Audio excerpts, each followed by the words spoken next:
everybody back. We have a really great panel to finish out the day here. And it is going to be moderated by me, Irwin, who's with the Washington State Department of Ecology. And she's the, hold on a second, I need to do a little screen thing here. Okay, sorry. She's a statewide resources section manager at Ecology. You have a long title that I could never remember, Nate, and I apologize for that. And what I'm going to do in just a second is hand the reins over to Nee, and then she will kind of invite in her panelists. I have a very brief announcement. The agenda that most of you probably downloaded has 3 panelists' names. Unfortunately, Pola Wojnarowicz is unable to join us today, so we do not have Pola today. So with that, Nee, I'm handing the reins officially over to you.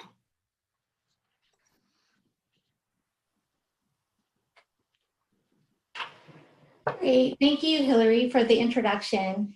And again, my name is Nee Irwin. I'm with the Washington State Department of Ecology. And we have 2 speakers in addition to myself today. And so I wanted to kind of set the foundation of or frame the discussion here before I sort of start in on my presentation. With framing any presentations or getting ready for a presentation, I always try to Google information. I think we all do that these days, we Google it. So I was Googling progress quotes. So, you know, what are some of those euphemisms or quotes around how progress is made? And a lot of the things that I found online says that progress is usually made in segments, sometimes inches or over time. And as long as you're moving, you're making progress. And I think for the most part in life, that's very true. But sometimes a event, a crisis will happen that will shake all of us in some way or another. And it actually, in a lot of ways, will demand change to be made. And I'm going to steal some words from Councilman Chad Bowechop, a watershed moment. That drives change and progress is made in a very significant way.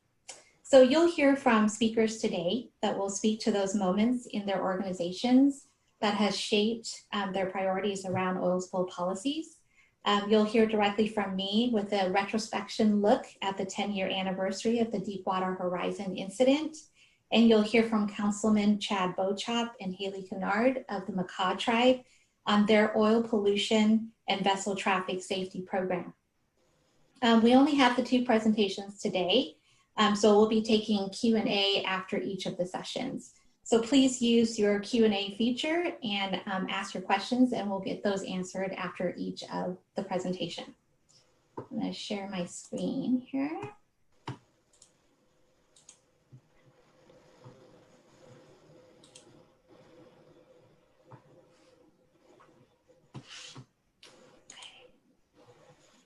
Great. Can everybody see my presentation? We're good to go, Nee. Perfect.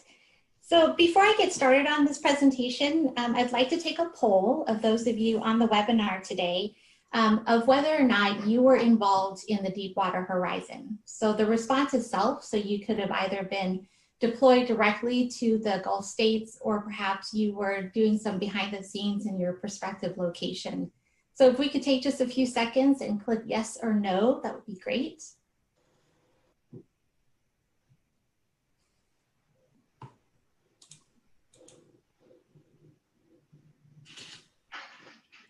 We're at a 60% response right now, Nee. So I'll give it maybe another couple moments. Okay, great.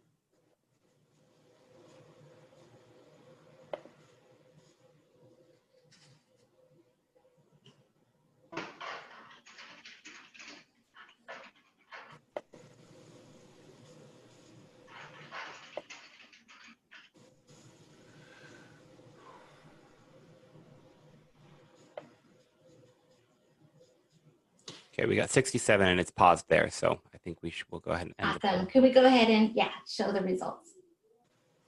Okay. Well, you know, this is kind of a little bit surprising. I was hoping the numbers would be flipped a little bit. We did this sort of at the last forum where we were all together and people stood up in the halls. it was a lot more people involved. So, but anyway, for those of you who were involved in the Deepwater Horizon response, thank you for your service. And I hope that the experience that you gained from that benefited your organizations. So with that, I want to go ahead and get started with my presentation. So here in Washington, we certainly have had our shares of significant oil spills that have shaped our oil spill policies over the years. And some of the early incidents that have been put in place of significant legislation that govern our work even till today. Oops. Sorry there. Okay. So in 1985, the ARCO Anchorage outside of Port Angeles in the Strait of Juan de Fuca spilled 239,000 gallons of crude oil. After the incident in 1989, that same year, after the incident, we established in 1989 the Natural Resource Damages Assessments methodology. This is a rule for conducting assessment of damages to the environment after a spill occurs, and this methodology is actually in use today. In 1988, off the coast of Grace Harbor, the Nestucca Oil Barge spilled 231,000 gallons of heavy oil, resulting in 1989 was the establishment, sorry, it must be on a timer and I didn't notice that, apologies. So out of this incident, a year later was the establishment of the financial responsibility requirements for vessels. And then a year after that, in 1990, the establishment of the preparedness program for the state. And then a year later after that was the actual establishment of the spill management program, which includes the 5 cents barrel tax that funds our program today. The incident, along with the Exxon Valdez in Alaska a year later, resulted in the establishment of the Western States and British Columbia Task Force, which has now expanded to the Pacific States British Columbia Oil Spill Task Force, which includes members of Washington, British Columbia, Oregon, California, Alaska, and Hawaii.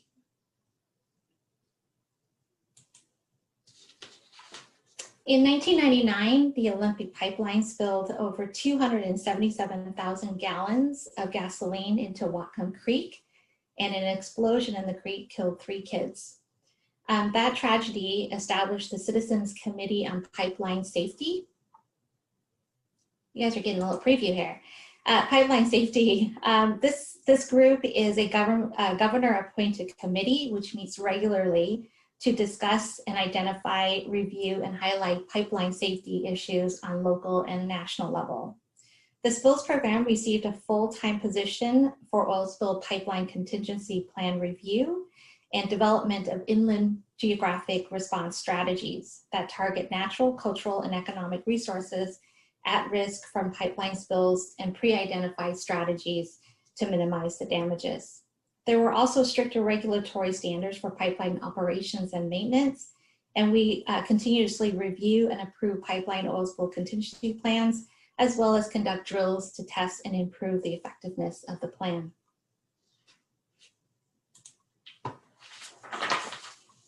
So there are some times where incidents don't happen at all in our area, but we want to also take the opportunity to learn lessons and apply them here in our state in hopes that these types of accidents won't happen in our state.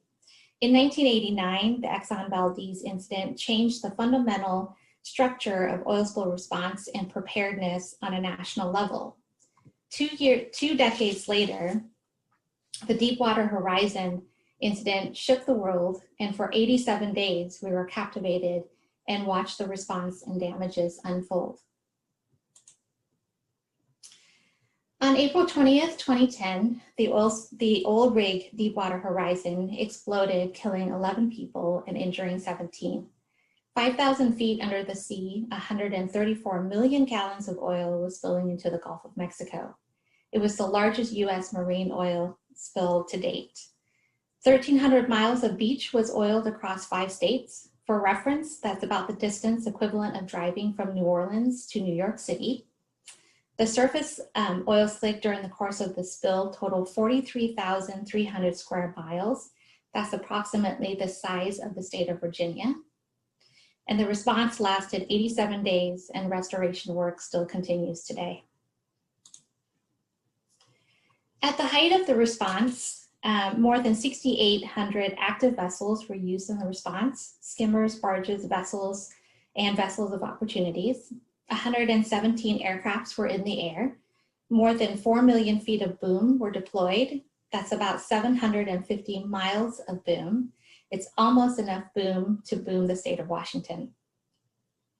More than 1.84 million gallons of dispersant was used, and an estimate of 11 million gallons were burned using in situ burning techniques. And over 43,000 personnel were responding to the incident. It took about 6 years to reach a settlement for financial and environmental damages. In 2016, one of the largest settlements on record resulted in $20.8 billion, with $8.8 billion set aside specifically for restoration and planning and response improvements. The next two slides shows the breakdown of how many of the funds and where the funds were distributed. This does not include other penalties that each state may have imposed on the spiller for any additional fines or penalties. A large portion of the settlement went to the 5 states impacted for restoration and economic improvements that were made. The state of Louisiana by far saw the most significant damage during the incident and received the majority of the restoration monies. As a result of the various legal settlements and fines imposed, more than $7.29 billion in settlement was awarded to the state of Louisiana for coastal projects through 2031. As you can see, some additional monies, a large portion of the penalties also went to the Oil Spill Liability Trust Fund, which is a government trust fund that is set up to aid oil spill responses in the US. This is a picture of the Bon Secours National Wildlife Refuge. This picture was actually taken in 2018 after several projects were conducted, restoration projects. During the incident, oil coated much of the refuge beaches, and the cleanup activities disturbed a lot of the beaches and the dunes. This is one of a handful of projects approved for the refuge to offset the injury to natural resources and reduction of recreational use caused by the spill. This project will help reduce erosion of the lagoon's shoreline and improve its water quality.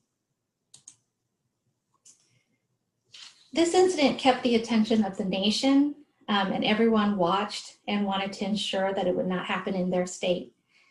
We had elected officials from Washington at the time travel to the Gulf on fact-finding visits to see firsthand how the response was being conducted. Here back at home in Washington, federal and state agencies, our industry and response contractor partners worked together to respond to the incident. In the early days of the response, we started to take immediate action to track how the response would impact our level of preparedness. There was so much information out there with social media and the 24-hour news cycle.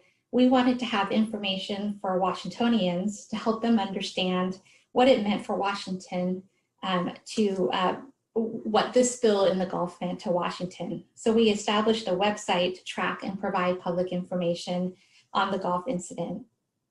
We also heard early on from our industry partners of their concerns about providing support and assistance to the Gulf response, while also maintaining our level of preparedness here in the state.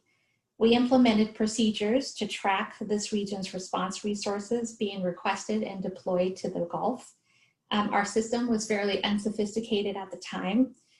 We assigned a color-coded system to determine what equipment could go provided there was a backfill, and then what equipment was so critical to our level of readiness that it needed to stay here in the region.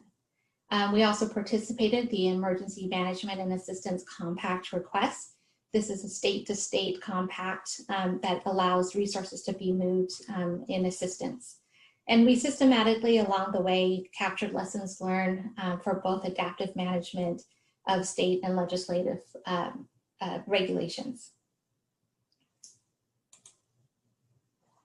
So this is just a list of some of the things that we sent during the response. So over 53,000 feet of contractor boom, 15,000 gallons of dispersants, 3 shallow water barges, including skimmer, storage, boom, and propulsion units. 7 skimmers, including the Marco skimmer, was sent. 9 workboats.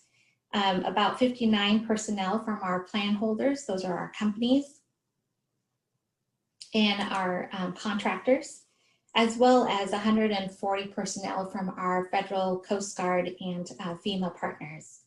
Also, in addition to that, we sent 1,400 feet of fire boom from Port Angeles, 500 feet of fire boom from Canada. Back then, they were called the Burrard Clean Operations. They're now the WCMRC. We also sent the Harbor Buster from the Navy, U.S.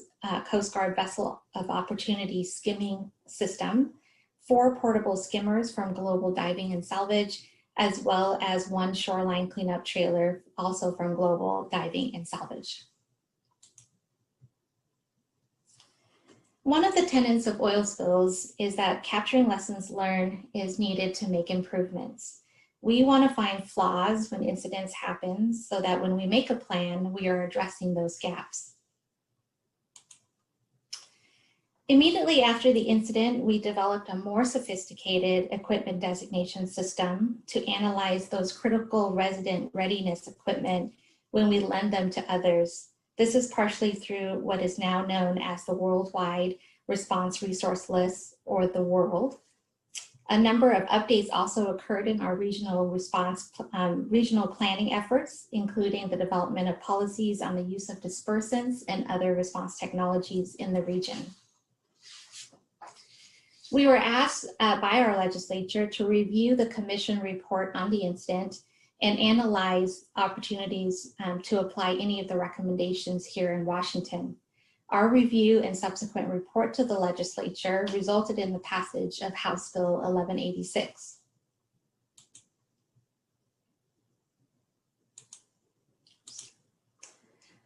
So there were 4 components of House Bill 1186. One was providing for the best available technology, achievable technology, for continuous improvement, as well as early notification of threats of spills from vessels, organization of Vessel of Opportunity as part of the Response Vessel Program, and the establishment of some way to manage volunteers.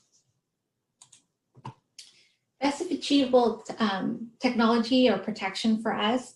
So enhanced aerial surveillance located in oil for fog and darkness.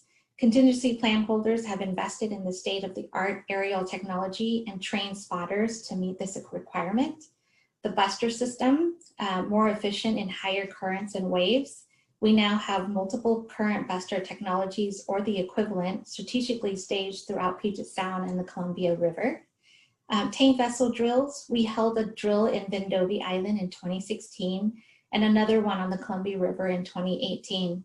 As of the last legislative session, the requirement has now been extended to all plan holders, which is a testament to the gains we have made from the large-scale equipment deployments like these. Technology conferences. These conferences are an opportunity for industry, state, federal agencies, and tribes and local governments to share and learn more about the latest available technologies for oil spills. We've conducted 2 conferences since the passage of this law. We know that early detection and notification is a key element of preparing for a response. We have a motto here in the Northwest, which is to have a rapid, aggressive, and well-coordinated response. This requirement ensures that we have early notification from vessels of incidents that pose a significant threat of a spill. This allows us to move equipment and personnel and to mount a rapid response. In the Gulf states, fishing is a large economic engine in that region, very similar to ours. During oil spills, a huge number of fishermen were displaced because they couldn't fish. There was a huge effort to utilize local fishing resources to assist in response, including hauling boom, personnel, and other equipment. Some vessels were even equipped to deploy boom. The rule required a specific number of vessels of opportunities in 6 regions around our state Today, we have 162 WUs contracted with our primary response contractors throughout the state. This includes vessels from tribes and shellfish growers. These WUs receive training and participate in drills to ensure their readiness. We also have about 20 registered WUs who will make themselves available for just-in-time assistance. The last requirement of the legislation was around the topic of volunteer management. As you can imagine, a spill of national significance like the Deepwater Horizon would have motivated thousands of people to volunteer and assist in the incident. Managing a large cadre of volunteers is complicated and a huge undertaking. Although we did not receive any additional staff to administer a volunteer management program in our state, we were asked to develop some sort of system to register volunteers. We developed a website to register citizens who wanted to be used in an oil spill response. That website is Oil Spills 101. The site also provides educational information on how spills are managed within this region and a lot of tools and best practices for the response community. To date, I'm happy to say we have about 1,500 registered volunteers. We've conducted numerous oil awareness and safety trainings for volunteers, tribes, and local governments. We've also collaborated with some local organizations such as Beach Watchers to help train and connect volunteer organizations with state and local agencies in using volunteers during an incident. There continues to be an increasing need for more work to be done with volunteers.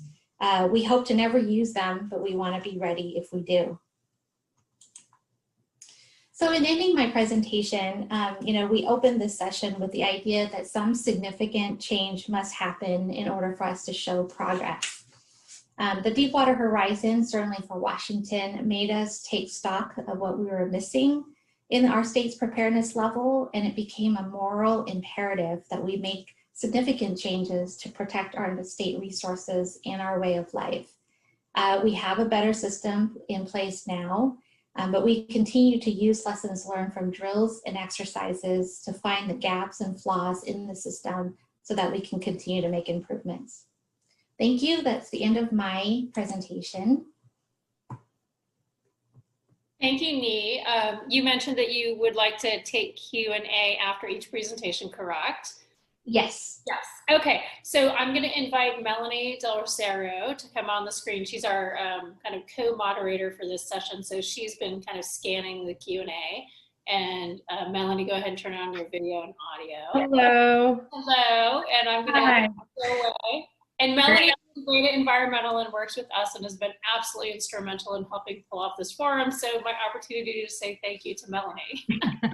Thank you, Hillary. Thank you, Nee, for that great presentation. So our first question, how did the policy of local use of dispersants change after Deepwater Horizon?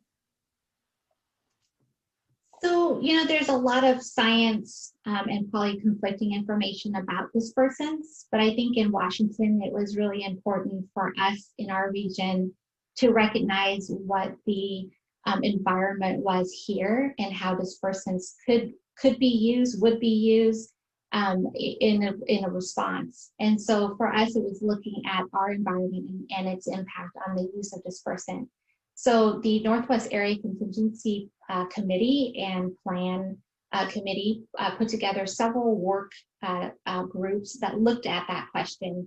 And as a result of some of that work, they developed a tool that actually pre-identifies areas where dispersants could be used, might be used case by case, and developed a way for us to make the decision quickly.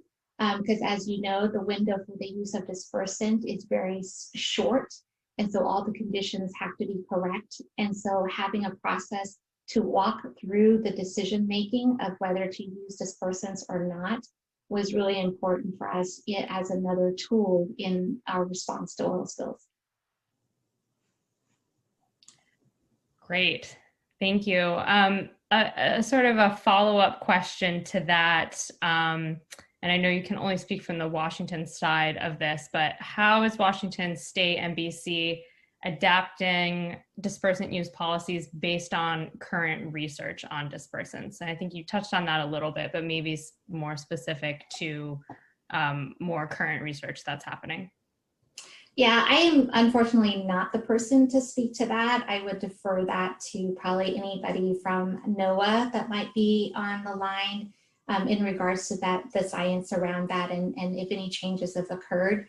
That is the policy that we have right now with the area plan is what we have in place. And so I'm going to have to defer on sort of that technical question. But we can certainly follow up with anyone if they have additional questions with that. Great. And then with the website you mentioned that was established to track and provide the public with information, what happened with that website? I guess, can you speak a little bit more to that process? Yeah, so the website is active now. It's www.oilspills101.wa.gov. And that website is active for registration. It will ask you if you want to register as a volunteer.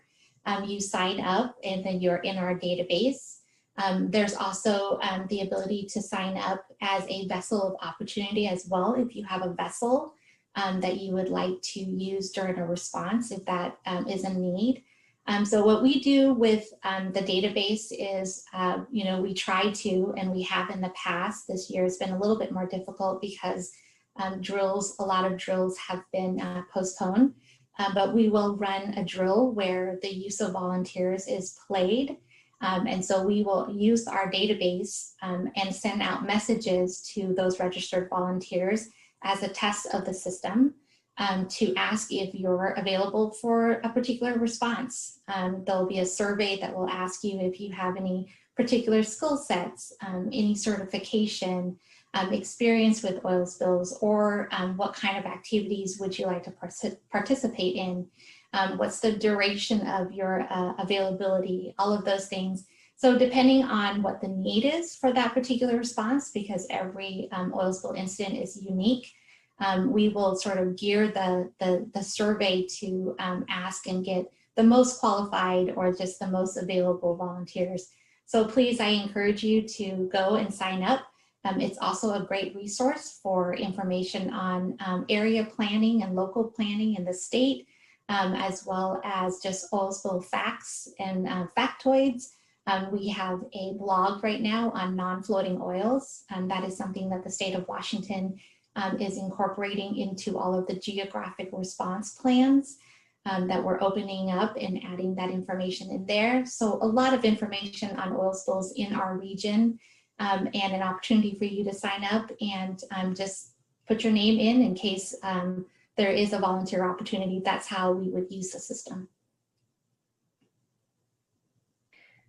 Great, thank you, Neve. That's the last question that I'll have you answer live, but if you could, when you get a moment, there was a request for a link to a document on where dispersants can be used. So if you're able to provide that, that would be great. But that's it for the questions that people posed at this point. Great, thank you, Chelsea. Thank you, everybody, great questions. So we're gonna take just a second and we're gonna transition to our next speaker, Councilman Chad Bowechop and Haley Kennard with the Makah tribe. So I'll pull that up for their presentation up.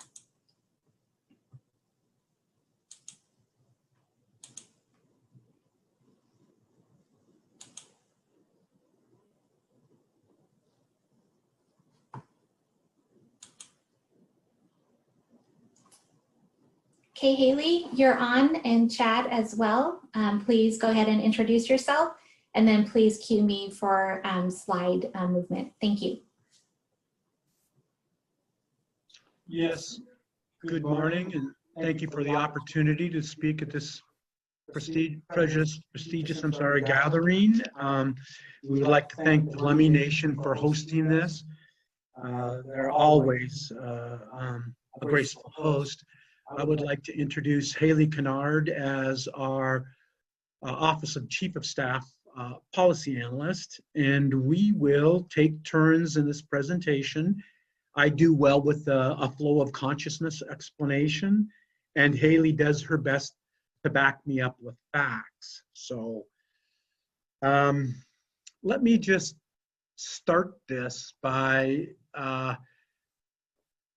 expressing our profound appreciation for the work that goes into initiatives such as this. I was particularly appreciative and impressed by the statement of we're one people in one canoe. I was taught that we live in one world. We have different perspectives of that one world, and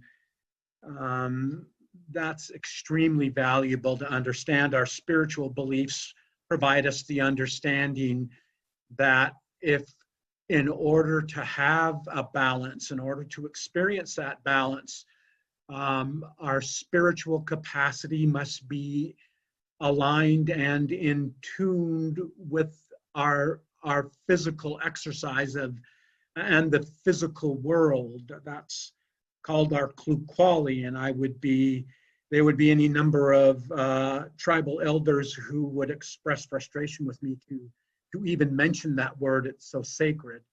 But what I do know is that's why we're at the table. That's why we're here to represent our interests. If you could go to the next slide. We are considered the southernmost band of the Nuu-chah-nulth.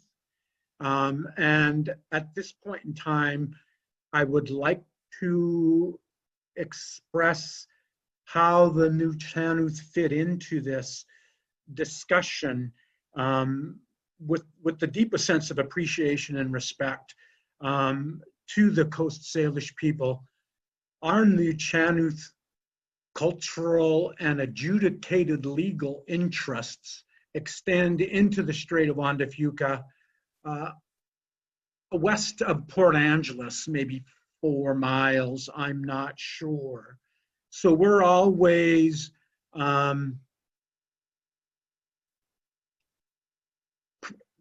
how do you say, I'm trying to be very diplomatic.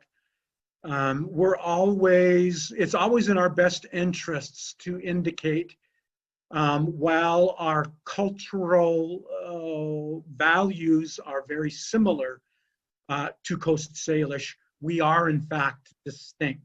I have a whaling name that's more than 100 years old. I'm sorry, more than many hundreds of years old. And when we conduct business, we stand up our Indian names through the potlatch, and we potlatched because we didn't write our history. When we prepare for a gathering of nations like this, is what we would call this, the Makah delegation or contingent would pray to get our hearts right.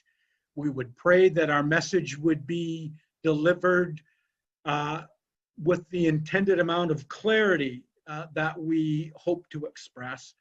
We would pray that our message would be received with that intent.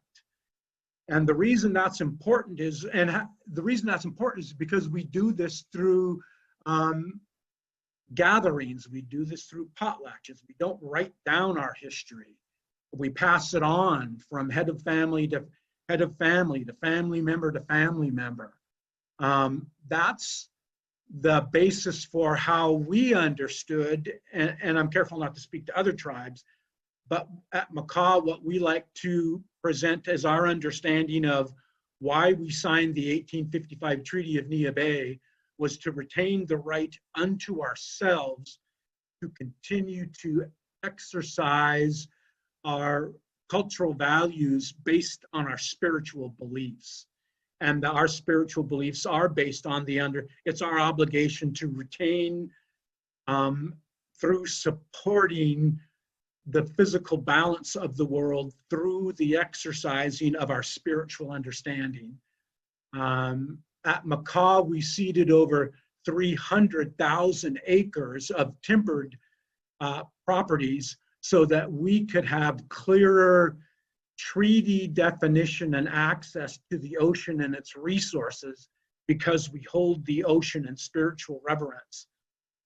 In the treaty minutes of the negotiation, one of our tribal leaders expressed, "We give you this land because the ocean is our country." And that reserves us the right to hunt and gather and whale.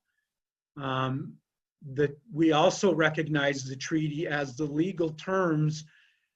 We recognize the treaty as expressing the legal terms and conditions that establish our government-to-government relationship with the federal government and spawns that federal trust responsibility. We also recognize federal trust responsibility is not completely enacted or implemented until the Makah Tribal Council satisfies their obligation to the tribal membership in delivering these reserved rights.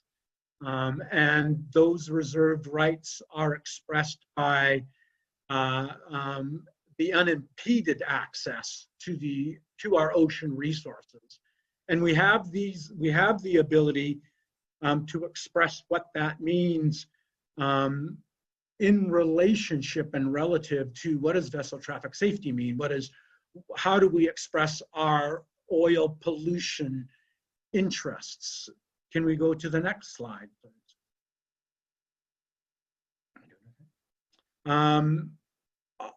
Our historical use of our ocean areas, and I appreciated Jay Julius expressing how our waterways were our transportation highways, and they still are. They're sacred to us. That's something that is fundamental to who we are and our spiritual beliefs.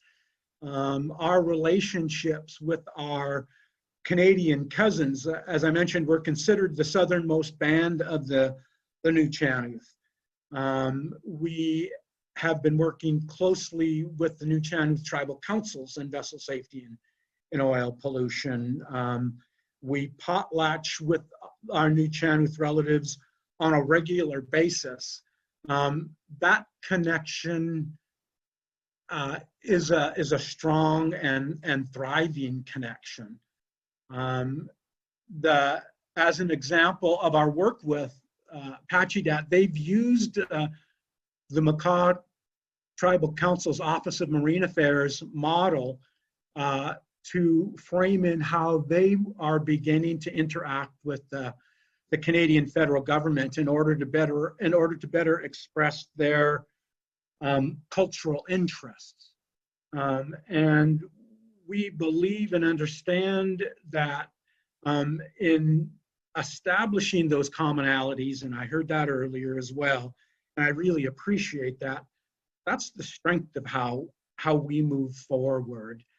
I do know a very interesting fact is when we were signing the treaty, a number of our head of families were very uncomfortable with how the United States federal government was dictating how the terms and the conditions of the treaties, how we were to conduct our social lives. And part of that was, it was customary that if a male head of family could provide for an extended family, meaning 2 to 3 to 4 wives, then he could. That was part of it. That strengthened his name. And when certain heads of families understood that the United States federal government was declaring or mandating an end to that, what they did was they returned back to Canada to live with their extended families in Gold River, in Tofino, in Port Alberni, and we have written records of that. There are written records of family members at Lower Elwha who signed the treaty. Their names are on the treaty, but then they moved back across the straits and currently live in Canada. So our relationships are, well, they've been affected with our Canadian relatives. We've proposed to the new Chinooks Tribal Councils and Apache to let's enter into an MOU together. Let's make it a treaty if we need to, based on our cultural similarities. That is a work in progress. Next slide, please.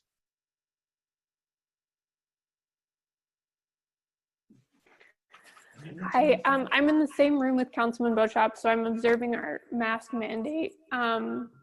And please let me know if there's an echo. We tried this at the break, but I just want to make sure. So when Nee first approached us about this panel, we were thinking about the panel in terms of crisis and catastrophic events, which is obviously very common in this work. There's a well-documented, well-recognized pattern of there's a big catastrophic spill, and that leads to renewed funding, research, policy, regulatory change. It's all well documented, and Nee talked to a lot of the specifics of that around Deepwater Horizon. But the more Councilman Bowechop and I talked about the presentation, the more it seemed important to highlight, of course, some of these crisis events, but also the watershed moments, or the events that were really catalyzing in terms of Makah's program, some of which came out of those crisis events, but some of which were built on stepwise long-term work and engagement with our partners, building relationships beyond the immediate aftermath of some of these crisis events. So we're talking about these key watershed moments in this presentation, specifically events that serve to catalyze the protection of treaty resources, the recognition of the Makah tribe and other tribal sovereigns in spill response planning, preparedness response, and NERDA, and also highlighting the importance of the implementation and institutionalization of these policy changes into planning documents and processes. Anything else? Yeah, Councilman Bowechop has a couple of comments on this slide. So what I would like to emphasize is watershed moments for us were driven by and large in determining what areas of authority and who those areas of authority guide this, these paths forward. And I know we've been in ongoing discussion with Dale Jensen and the Department of Ecology in regards to how can we work together to get our federal partners back involved in a more effective manner. I believe with the existing requirement to consult government to government and for our federal family to meet their trust responsibility, tribal governments can serve as the convener in this regard. We just have to continue to develop those capacities. There have been the 2015 Vessel Traffic Risk Assessment is a good example of the captain of the port declaring the Coast Guard's intention to leave the negotiation table because they felt that their interests weren't being adequately represented. We had that vessel traffic risk assessment on our work list that's associated to our MOU with District 13, and we invited the Coast Guard's area commander down to Makah, and we had the captain of the port with him, and we asked the Rear Admiral, can you commit the Coast Guard to maintain their presence in this vitally important vessel traffic risk assessment to help us represent our treaty interests? And excuse me, and the answer was, I'm sorry. The answer was absolutely, and he spoke to our chairman, absolutely, Chairman, and he turned to his captain of the port and said, "We don't have a problem with that, do we, sir?" And the answer was, "No, sir, we don't have a problem with that." That's a very good example of how we were able to leverage our trust responsibility and have the Coast Guard be obligated to answer to that. So to me, crisis and catastrophic events lend a very accommodating opportunity for us to enhance processes. And I know everybody hates that word, but because tribes are new at the table in introducing their sovereign interests, this is a little bit like our whaling problem, is while we have a treaty right, we don't have the administrative framework to hang that treaty right on.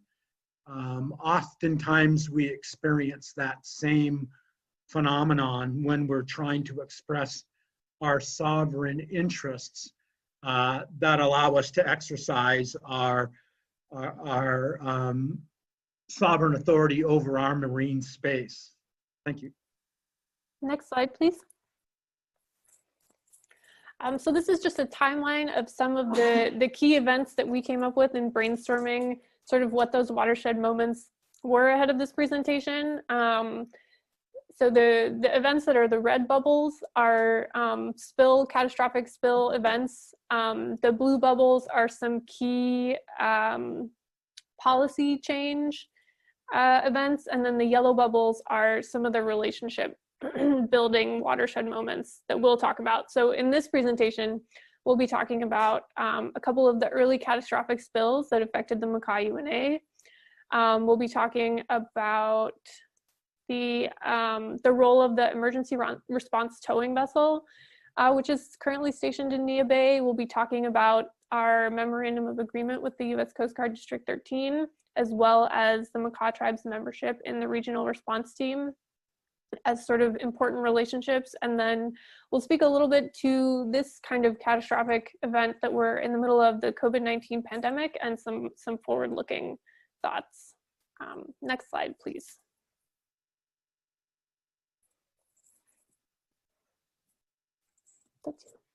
I would like to express some of our understanding of the impacts of early spills, and understand that in gaining our experience, it's been very much an iterative process on a very, very steep learning curve.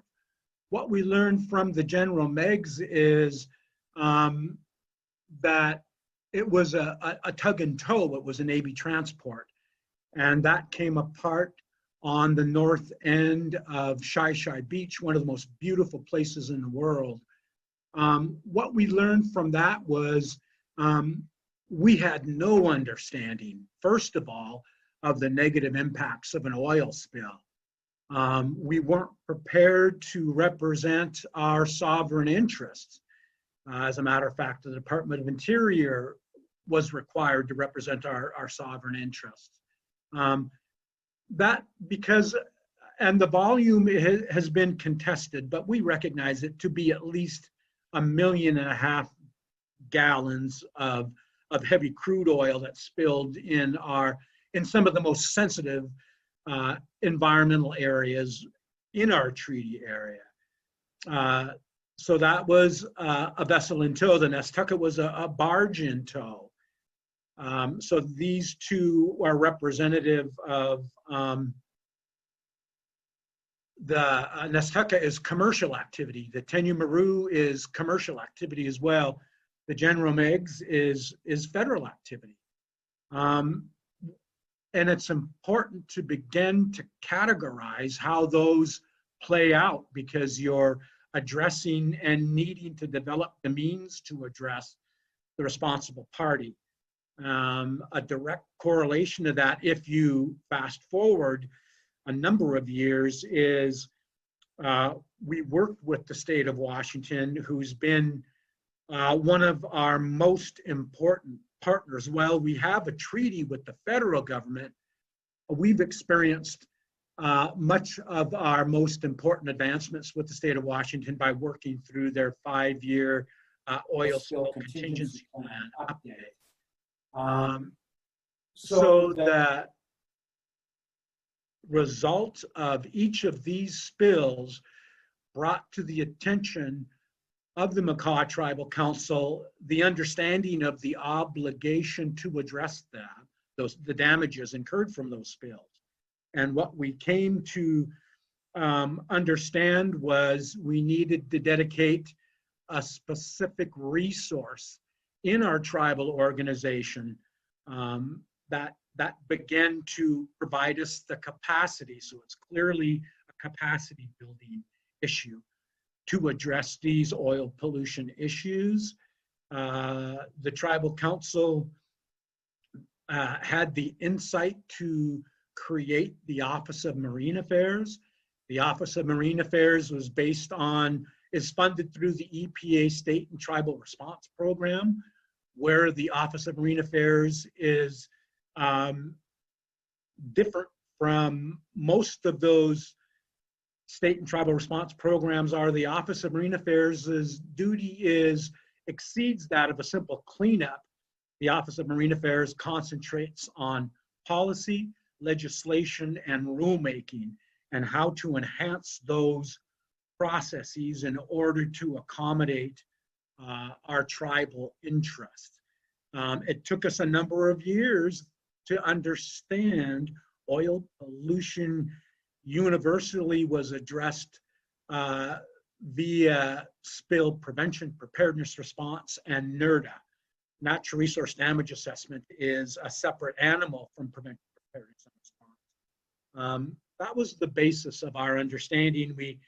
We struggled a little while to determine whose model could we best build the office to follow. We thought NOAA at first, and then we realized that's the research arm. Then we thought the state spills program. And then we recognized it's the Coast Guard, it's the federal arm. We'd worked back and forth with the Coast Guard for a number of years, attempting to establish a common dialogue. We were asking the Coast Guard to help us assist in establishing a common operational capacity. And because they didn't recognize that and how that applied to us, it took us a couple of years at least to come to the understanding of what we really need to develop as a common operational understanding.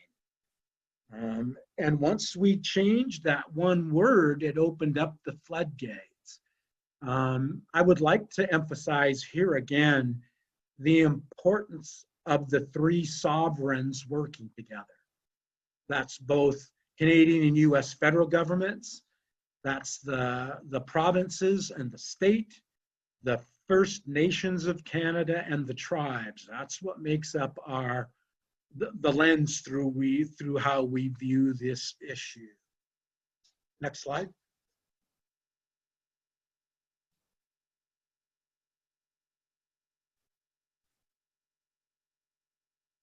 How I would like to speak to the first, if it was the rescue tug stationed at Nia Bay. And what this is a very good example of is how the Makah Tribal Council learned to leverage its trust responsibility by interacting with federal rulemaking, and in particular, the Oil Pollution Act of 1990. We were in the habit of commenting to federal rulemaking for shipping safety and oil pollution. We commented to the non-tank rule. We provided, and this is through the Federal Register, we commented to the tank rule, and that got us formally on the radar. We used the Coast Guard in District 13 to help us with technical assistance in shaping our comment letters.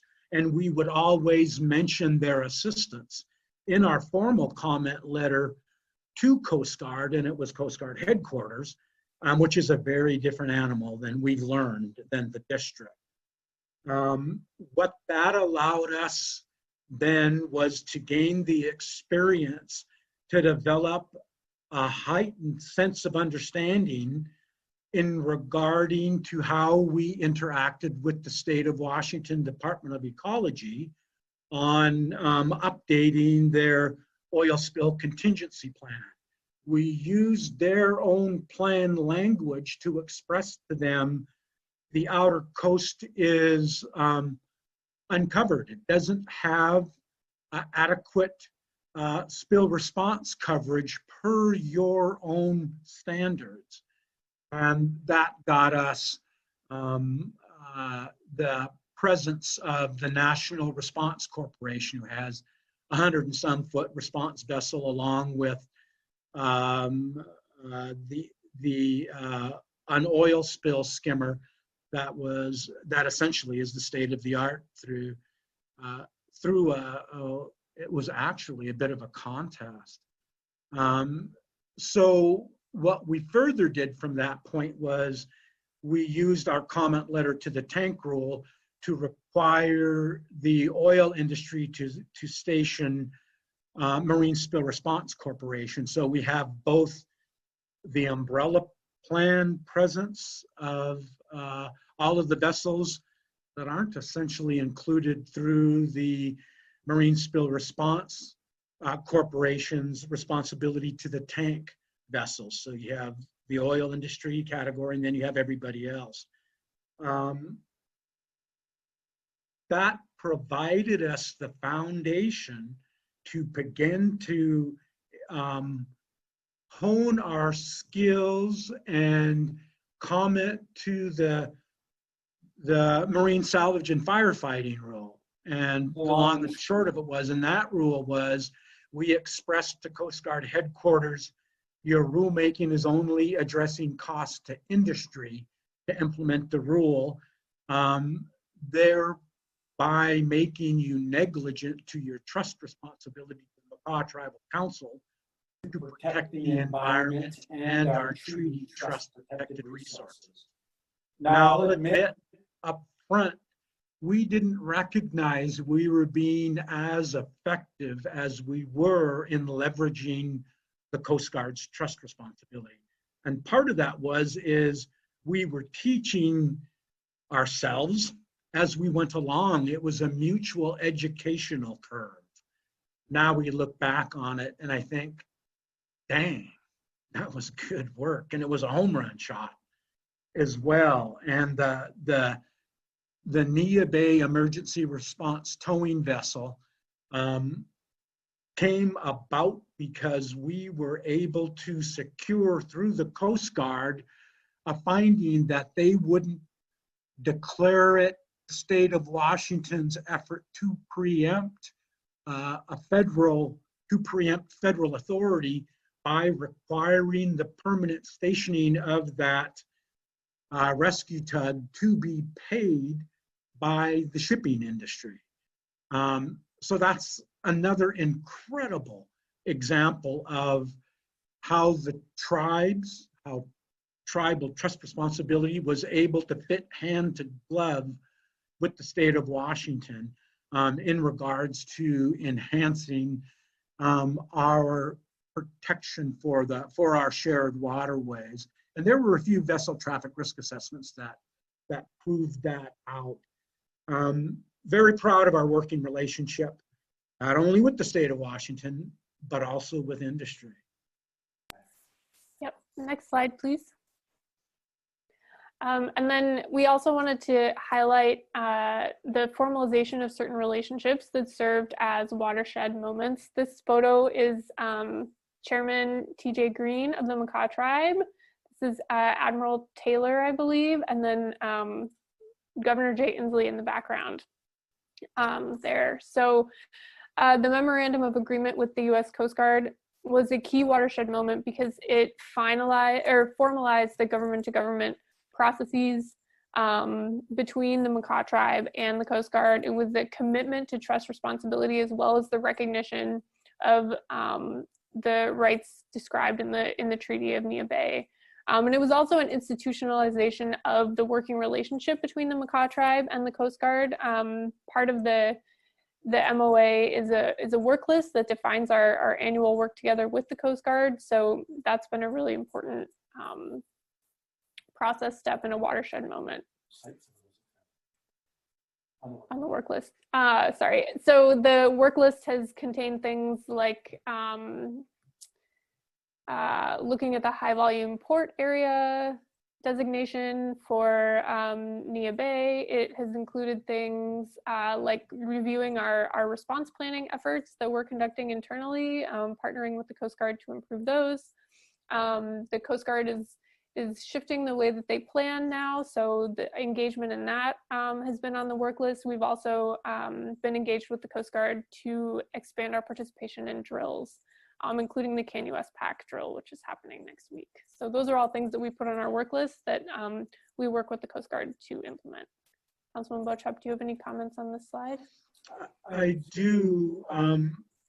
The Makah Tribal Council came to recognize the need to formalize our government-to-government relationship because we were experiencing many issues that were falling off the plate, quite literally. We would pose a concern to the Coast Guard and say, we don't understand how we fit in here. And sometimes a reply, and an effective reply, would come on straight order, and other times, other issues such as innocent passage took a deep dive review that we're still building that level of understanding, that we can come to a common understanding of, how does that really affect our collective interests? We literally had to pass a law with Senator Cantwell to get language in the Coast Guard Authorization Act. She allowed us to author that. We're not exactly supposed to brag about that, but we authored the section that supported improving consultation and relationship building with Indian tribal government. That was one piece of federal legislation. That's another example of federal legislation we contributed to. Another was, first of all, to be recognized formally, and then second of all, allowing the Coast Guard to be able to enter into the MOA. So I hope that's not too confusing, but first there was a consultative language, improved coordination and consultation with Indian tribal governments. That was the first step. The second step then was, in order to, we all learned consultation isn't effective unless you implement it. So the next step was to, through the Coast Guard Authorization Act, to pass a law that allowed us to enter into an MOU with Coast Guard District 13, which defines categorically what our interests are. It started out to be prevention, preparedness, response, NERDA, and shipping safety. Now we are extremely proud to say in our first 5-year update, the Makah Tribal Council was successful in including in language that cites specifically, in order for Coast Guard District 13 to begin to meet their trust responsibility to the Makah Tribal Council, they have to develop the internal means of understanding to recognize who Makah is based on the signing of our 1855 treaty, who we are culturally, what our cultural values are, and how those cultural values are based on our spiritual beliefs. To me, that was one of those watershed moments that made me wish my dad was still alive. That provided, and I know Jay knows what I'm talking about. That I could have said, I could have picked up the phone and said, we're still doing good work, Dad. So these are vitally important iterative examples of how we continue to build our working relationships. I believe they have to be formalized, and I believe they have to be directed at the appropriate parties. We have to paint the targets appropriately. Otherwise, we're not enabling ourselves to address these issues in an adequate manner, which prevents us from institutionalizing these procedural efficiencies.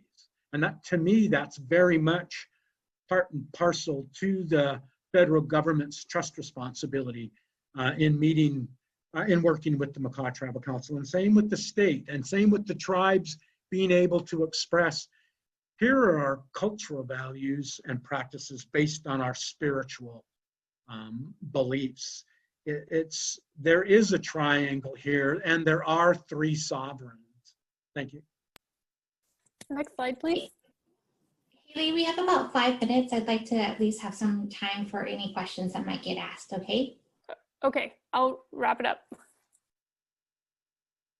So just another important relationship is the regional response team membership. Makah is an official voting member, and I was looking at the questions kind of as we're going through this, and there are a couple people asking about tribal engagement in oil spill planning, preparedness, and response, and this is how Makah approaches that. Being a member of the RRT allows us regular engagement with federal and state agencies, as well as the Northwest Spill Response community as a whole. It's allowed us to incorporate tribal language into the Northwest Area Contingency Plan across many areas, including the dispersants policy. And it's allowed us to center and prioritize tribal engagement within that group.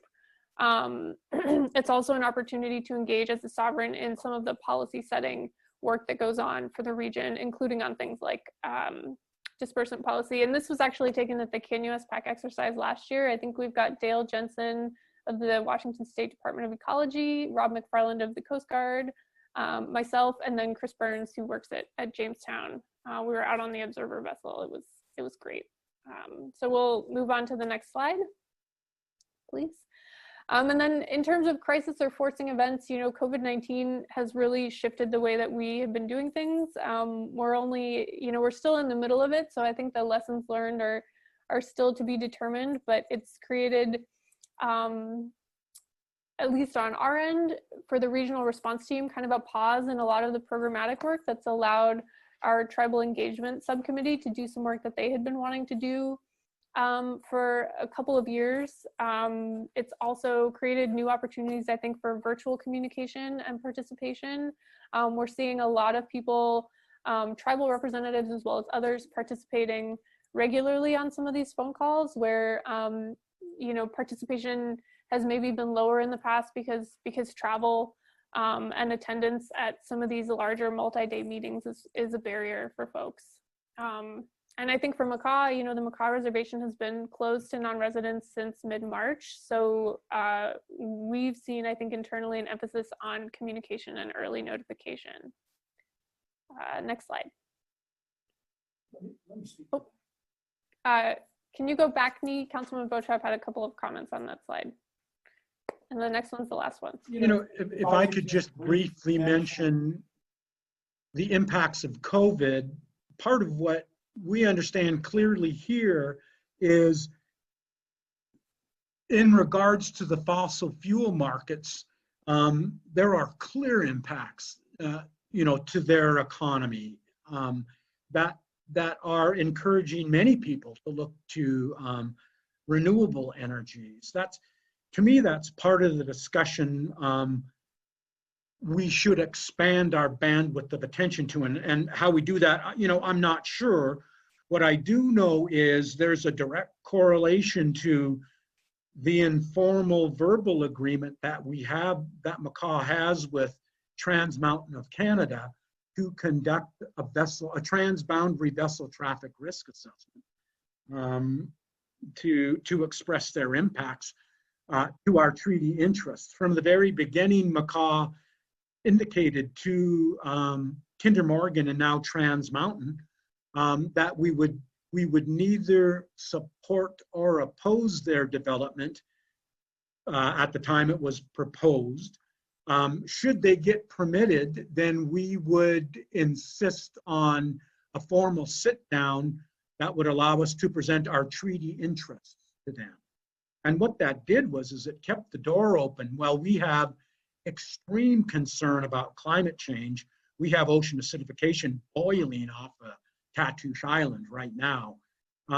We separated that discussion in regards to allowing us clearer focus on shipping safety and the oil pollution, which allowed us to continue the discussion with Trans Mountain. We intend to hold Trans Mountain to their word in regards to, how do we move forward? And my first question will be, has the demand dropped drastically enough that you folks are going to be changing your export model? And they owe us an honest answer on that. That's a lot like dancing with the devil. We did the same thing when we were learning about Open 90. We went up to Valdez and met with the Regional Citizens Advisory Council as well as industry to learn, how does this all work? How do you keep the balance? So there are times that, that I felt that I would be required to be very diplomatic to build a broadband enough understanding, to have that a bandwidth of understanding. We've clearly been mentored by the Coast Guard and their staff. We've clearly been mentored by, that is to say, Makah, by the state, Dale and his staff. We've clearly been mentored by the shipping industry in order for us to come to an understanding of what Open 90 is. Open 90 is based on planning standards. We would prefer that it be based on performance standards, because there's more of a more dependable connection and correlation to our treaty interests through performance standards than there are planning standards. Thank you.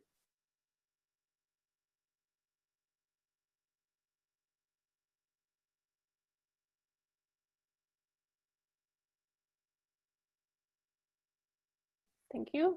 To wrap up, I think we're thinking about this both as, in terms of crises, but also watershed moments that can occur through long-term engagement with our partners. Again, reiterating, as Councilman Bowechop has said, that effective implementation is essential to meaningful change. This includes specifically government-to-government consultation with tribal governments, and of course, in the transboundary sense, the equivalent with First Nations of Canada, and as well as institutionalizing these authorities and policies and processes in our planning documents as they evolve.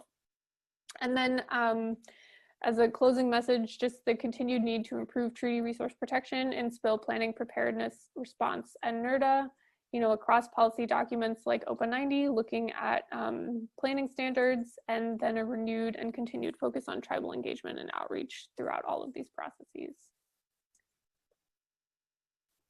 Thank you. Questions? I would just like to take this time to express our appreciation for the moderators for organizing this forum. To me, it's extremely important that we find the means to work together. It's extremely important that we recognize we're all riding in the same canoe. This is a humbling and I think just a great opportunity, and I'd like to thank the Department of Ecology and the BC Ministry of Environment to be such stand-up and dependable friends. Let's do our best to commit to working together for a productive future. Thank you. Great, thank you so much for the presentation, Councilman Bowechop and Haley. We always appreciate your insight and your contributions in this region. I'm gonna go ahead and we'll stop sharing, and we have time for one question, and we have a question. Have other First Nations acquired ERTVs in their areas like the Makah tribe? And what about ATVs? So just to repeat the question, it's have other tribes or First Nations acquired emergency response towing vessels and/or articulated tug barges? Yes. So I mean, I can speak to the U.S. side there. The ERTV is not owned by the Makah tribe. It's stationed here. It's paid for by industry, and that's in recognition of the risks that are posed to this area. I don't know on the ERTV slide if folks had a chance to look at the map on the bottom right corner. That is the Washington State Department of Ecology's map of the places, the locations that the ERTV has been called out to assist vessels in distress. So I think that's a pretty clear justification for the need for the ERTV out there. I'm not aware of other ERTVs being stationed specifically on reservations in the US. And I do know that through the Trans Mountain process, there's been a commitment of new response resources across British Columbia, but that's not my area of expertise.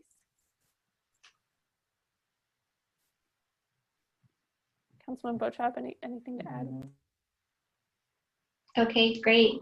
Thank you so much. I think we are going to turn it back over to Hillary to close out for the day. Thank you.